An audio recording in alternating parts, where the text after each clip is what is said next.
اہم معاملے کی اپڈیٹ سامنے آ رہی ہے۔ ڈرامہ نگار خلیل الرحمان قمر کے اغوا اور تشدد کا کیس۔ خلیل الرحمان قمر کو جھانسا دینے والی ملزمہ کا بیان ریکارڈ کر لیا گیا ہے۔ خلیل الرحمان سے 10 سے 15 دن تک بات ہوئی ہے۔ ملزمہ نے یہ بتایا ہے اپنے بیان میں۔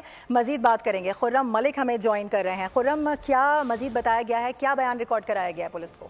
جی بالکل، خلیل الرحمان قمر کے اغوا کا یہ معاملہ ہے اور آپ کو بتائیں کہ خلیل الرحمان قمر سے 10 دن تک فون کے ذریعے بات ہوتی رہی ہے۔ تصویر کا باقاعدہ تبادلہ ہوا، مرکزی ملزمہ کی تصویر بھی منظر پر آ گئی ہے، جو کہ ملزمہ نے پولیس کو بیان ریکارڈ کروایا ہے۔ ان کی جانب سے بتایا گیا ہے کہ 10 سے 15 دن تک یہ بات اسی طرح واٹس ایپ پہ جاری رہی ہے۔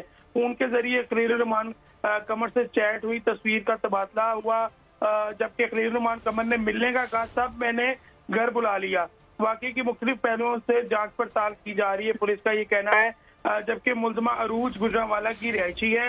ہائی پروفائل افراد کا جانسا دے کر باری رقوم جو ہے وہ بٹوری گئی ہے۔ خلیل الرحمان سے جو ہے وہ واردات بھی کی گئی ہے، اور اس حوالے سے آمنہ نے جو بیان ریکارڈ کروایا ہے اس کی جانب سے پولیس کو یہ یقین دہانی کروائی جا رہی ہے کہ خلیل الرحمان قمر کی جانب سے جو ہے ان کو ملنے کا کہا جا رہا تھا، جس کی وجہ سے اس نے اس کو خلیل الرحمان قمر کو جو ہے اپنے گھر میں بلا کرنے کے لیے آپ کا بے حد شکریہ۔ سبسکرائب کریں اور بیل دبائیں تاکہ کوئی خبر رہ نہ جائے۔